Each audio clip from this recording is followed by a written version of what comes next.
बुंदेलखंड का अनूठा इतिहास किताब का विमोचन। वरिष्ठ साहित्यकार कुमार धीर सिंह धीर की पुस्तक बुंदेलखंड का अनूठा इतिहास का लोकार्पण एवं पुस्तक पर विमर्श का आयोजन दुष्यंत संग्रहालय भोपाल में किया गया। भव्य पब्लिकेशन का ये गौरवपूर्ण आयोजन था। आज के समारोह के अध्यक्ष अशोक कुमार धमेनिया, वरिष्ठ साहित्यकार भोपाल। कार्यक्रम के मुख्य अतिथि GS यादव, वरिष्ठ साहित्यकार NTPC भोपाल। समीक्षक सुरेश पटवा, प्रबुद्ध साहित्यकार भोपाल। कार्यक्रम का संचालन सत्यदेव सत्य, वरिष्ठ साहित्यकार भोपाल। कार्यक्रम का स्वागत उद्बोधन हेमराज कुर्मी, निर्देशक भव्या पब्लिकेशन भोपाल। कार्यक्रम का आभार श्रीमती मधुलता शर्मा, शिक्षाविद्या और साहित्यकार भोपाल द्वारा किया गया। पुस्तक विमोचन के कार्यक्रम होता में वरिष्ठ साहित्यकार अनुराधा यादव, महेश सक्सेना, गोकुल सोनी, अशोक कुमार एवं समारोह में आए हुए सभी वरिष्ठ साहित्यकार का सम्मान किया गया। वरिष्ठ साहित्यकार कुंवर धीर सिंह धीर की पहली किताब का लोकार्पण था। मुख्य अतिथि वरिष्ठ साहित्यकार GS यादव ने बुंदेलखंड का अनूठा इतिहास के लेखक और लेखक के लेखन बारे में विस्तार से बताया। भव्या पब्लिकेशन के साहित्य में दिए गए योगदान के बारे में भी बताया। मुख्य अतिथि GS यादव ने अपनी आगामी किताब का लोकार्पण के बारे में भी हमारे संवाददाता को विशेष जानकारी दी। कंप्लीट करने में मेरे परम आदरणीय श्री महेश सक्सेना जी जो सामने विराजमान है, उनका अखबार में हस्ताक्षर निकालता हूँ, 1 हफ्ते लेट हो गया है, उसके लिए मैं सबसे माफी चाहता हूँ। उस पुस्तक को कंप्लीट करने की वजह से आपका पेपर में 1 हफ्ते बाद दे पाऊंगा। और इस सभागार में उपस्थित सभी भाईजान जो कुंवर धीर सिंह धीर के झांसी से रात में ही बना है, 5 लोग आप लोग आए हैं झांसी से, आप सभी का बहुत बहुत अभिनंदन, आप सभी को धन्यवाद। वाले व्यक्ति का इसलिए हालांकि अनुभव नहीं, जो मुझसे संघर्ष में बना है, मैंने इसको संचय करके आप सभी देशवासियों प्रस्तुत किया है और लिहाजा आगे निरंतर काम जारी रहेगा। और ये जो लक्ष्य होता है, अगर हम नए लक्ष्य तय करना है तो निश्चित हम अपने देश में एक अच्छा सा कार्य करेंगे। इसी तरह से हम अपने देश को आगे बढ़ाने का अपना कम अनुभव होने के कारण माफी नहीं। ये लिखते हैं टहरौली का किला, जिला झांसी। टहरौली किला का निर्माण ओरछा नरेश महाराजा वीर सिंह बुंदेलखंड प्रथम ने करवाया। बुंदेल सिंह का नाम आया था ना। बुंदेलखंड में महाराजा वीर सिंह के शासनकाल को स्वर्णिम माना जाता है। दुर्ग में राज राजेश्वरी माता का मंदिर के अलावा 5 कुआं, 1 बावड़ी के अलावा अलग अलग स्थानों पर कभी बुर्ज के अलावा खंडहर किला का रमणीय रूप से अलावा आज भी किला में कई महल हैं वाली सब नजर आती है। किला का विशाल रूप, उसका मुख्य द्वार, ऐसे ही एक जगह जिक्र करते हैं ये बरारू की गढ़ी। कहाँ बरारू गढ़ी? जिला झांसी में है। आपको सब पता है, आपको नहीं क्यों? नहीं, मैं खुद याद था। ये देखिए, ये रानी साहिबा दुलैया की फोटो लगा रही थी उस गढ़ी की है। तो बरारू गढ़ी का निर्माण दीवान भवानी सिंह के पिता ने करवाया था। तो देखने में बड़ी इमारत एक थी, मगर भीतर 4 चौक के अलावा तलघर 2 मंजिला थी। तो ऐसा है इस किताब में जो जानकारी कहीं नहीं मिलती। आर्कियोलॉजिकल वाले तो सो गए हैं, उन्हें नहीं पता, वो तो अपने बड़े बड़े छाप लेते हैं, वही उनके नौकर रहते हैं। लेकिन ऐसी ऐसी जगह जिनको हम जानते नहीं हैं, जिनके हम नाम नहीं जानते, जिन्हें पहचानते नहीं हैं, जिनका एक इतिहास है, वो इतिहास भुला दिया गया है, उन स्थान को जानता नहीं है, ऐसी चीज़ों को इस किताब में छाप कर रहे हैं। इन्हें बधाई, बहुत बहुत बधाई। इन्हें उनका अभिनंदन किया जाना चाहिए, ताली बजते रहना चाहिए। यह किताब अपने आप में अनूठा है। यह किताब लोगों को एक नया मार्गदर्शन देगा। उस किताब उस पीढ़ी, अंतिम पीढ़ी तक को आपने इस किताब में कवर किया है। और मैं इनसे पूछा कि आपने छतरपुर कवर नहीं किया, क्योंकि छतरपुर मेरी ससुराल है, हमारी मैडम 7 साल यूनिवर्सिटी की पढ़ी हुई है। तो इन्होंने बोला कि अवशेष अगले अंक में, जैसा कि पटवा साहब ने बोला, तो बहुत बारीकी से कवर का आशा नहीं, पूर्ण विश्वास है कि आप उससे नए सत्र भी आपका बहुत जल्दी, नया किताब भी आपका जल्दी बहुत जल्दी आएगा। तो मैं एक कहना चाहता हूं कि आपकी अभी यात्रा, इस यात्रा के दौरान मैं जब खरगांव में पोस्टिंग था, पेशवा की समाधि पर मैं जाता था, महीने 2 महीने में वहां समाधि पे जाता था और आंसू आ जाते थे। आंसू इस बात की आती थी कि हमने अपने पूर्वजों का सम्मान नहीं किया और ये जितनी गढ़ी, ये जितने किला हैं, ये हमारे लीगेसी हैं।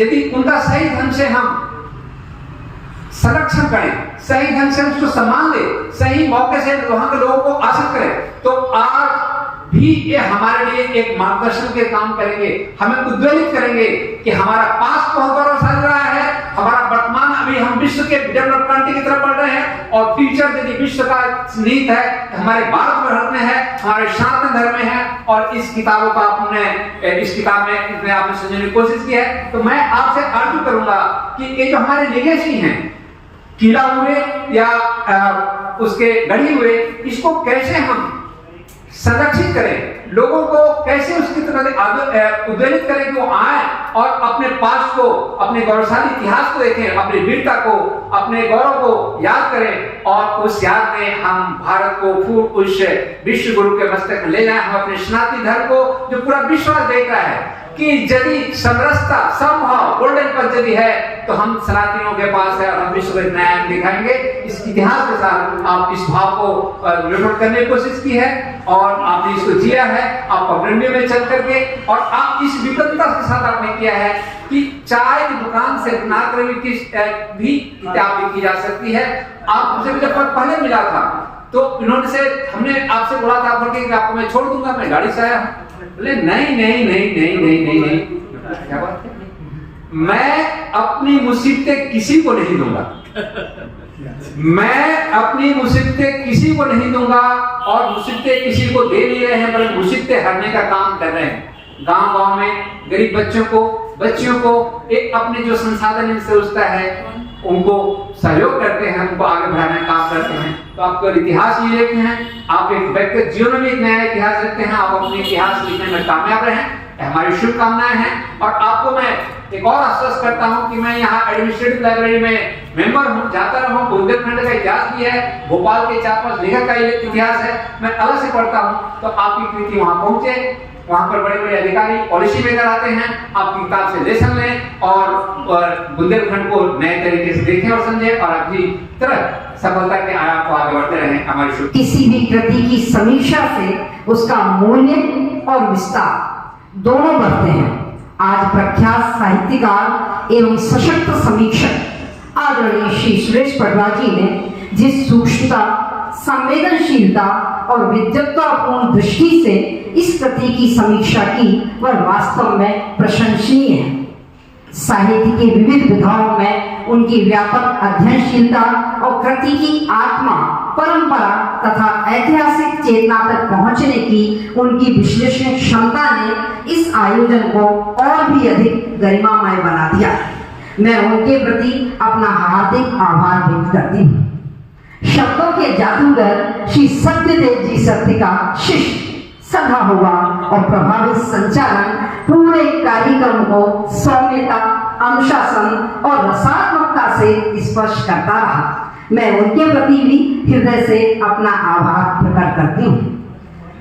पुस्तक के प्रकाशक सबसे ज्यादा इम्पोर्टेंट, सबसे अधिक महत्वपूर्ण पुस्तक के प्रकाशक श्री हेमराज जी के समान होता है।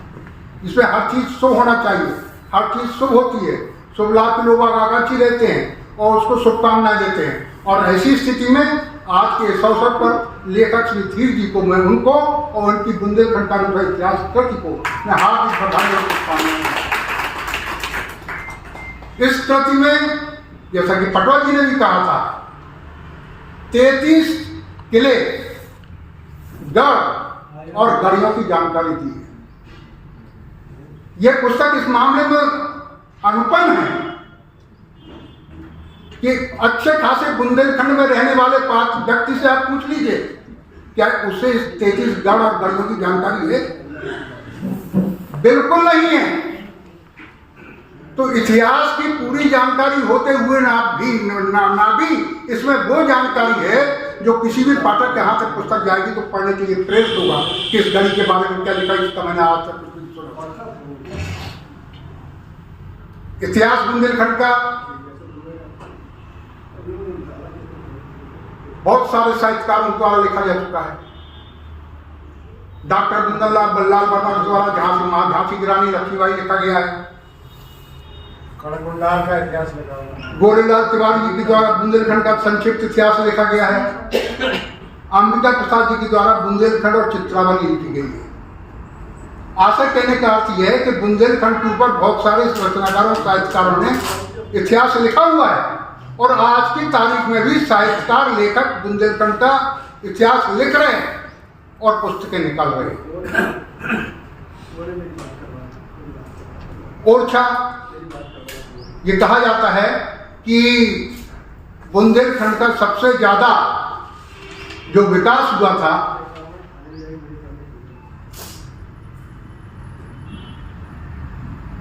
वो महाराजा छत्रसाल के समय में हुआ था। महाराजा छत्रसाल के बारे में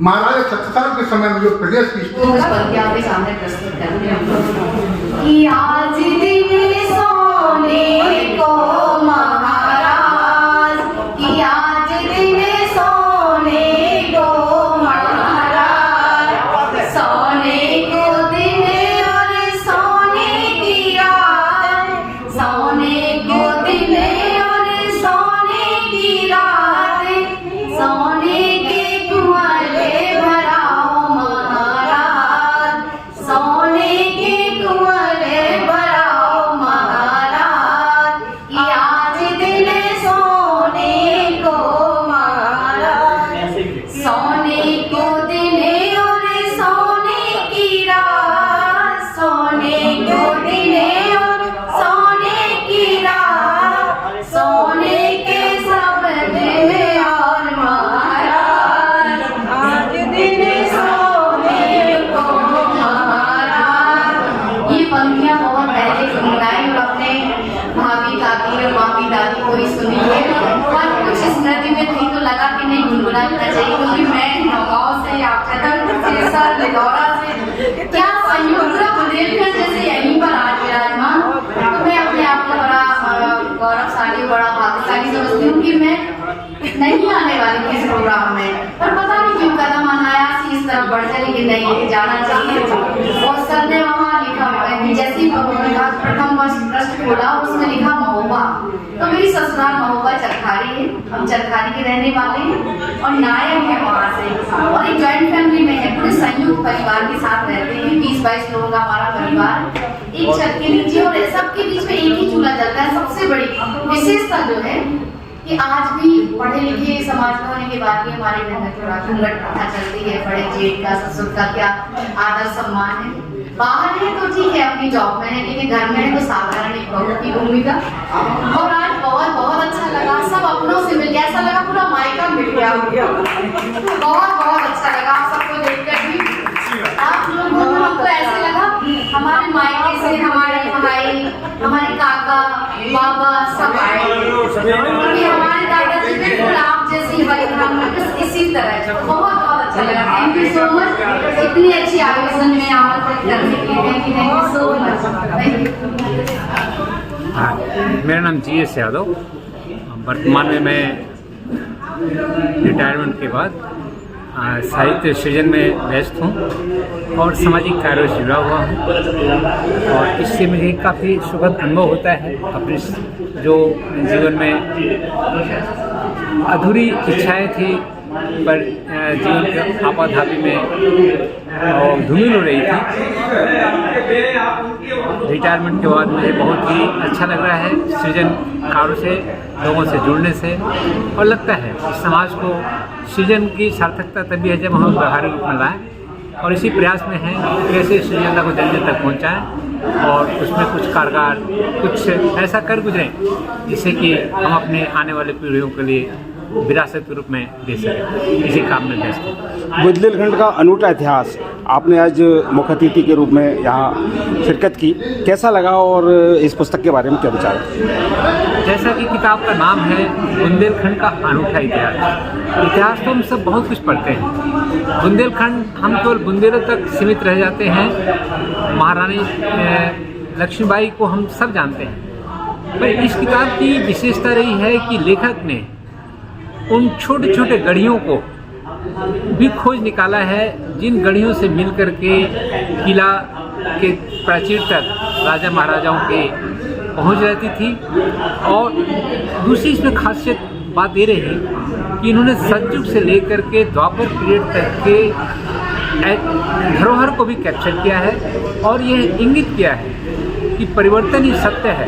यदि परिवर्तन के साथ हम अपने को सामंजस्य नहीं बैठा पाते, अपने को सशक्त नहीं करते, तो कोई भी बड़ा से बड़ा साम्राज्य को धराशायी होने में समय नहीं लगता।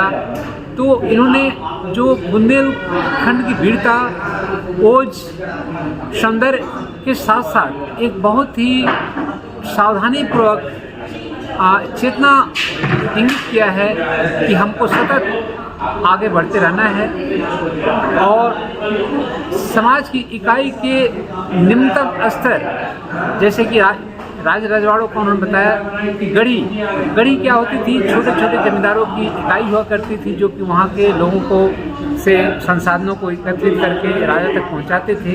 उनके योगदानों को इन्होंने देखा है और आज़ादी के बाद उनमें से कितने को ध्वस्त होते हुए देखा है। दूसरी जैसा कि लेखक के द्वारा हमें महसूस हुआ कि आज वो गढ़ियाँ, जिसको गढ़ी कहते थे, बहुत ही विपन्न अवस्था में, भग्न अवस्था में, ज़रूरत है कि इसको हमको इस विरासत के रूप में इसको समझें, इसको संजोएं और इसके द्वारा हमें लेसन लें कि बुंदेलखंड का इतिहास कितना गौरवशाली रहा है, कितना वीरतापूर्ण रहा है, कितना सांस्कृतिक रीच रहा है। उस रिचनेस को कैसे हम संजोय करेंगे, इस किताब के प्रति हम सच्चा श्रद्धांजलि तभी दे पाएंगे जब हम कुछ एक लोगों में भी ये भाव भरें कि हम अपने समाज के लिए, अपने सनातन धर्म के लिए, अपने गौरवशाली भारत के लिए कुछ कर गुजरना है, तो एक किताब अपनी सार्थकता सिद्ध कर पाए। अच्छा लगा। मेरी वर्षों का संघर्ष मेरा जो आज कामयाब हुआ, इसके लिए मैंने अपना सारी खुशियाँ यानी संघर्ष के साथ जीवन किया है। आज मुझे कर्तव्यों के कामयाब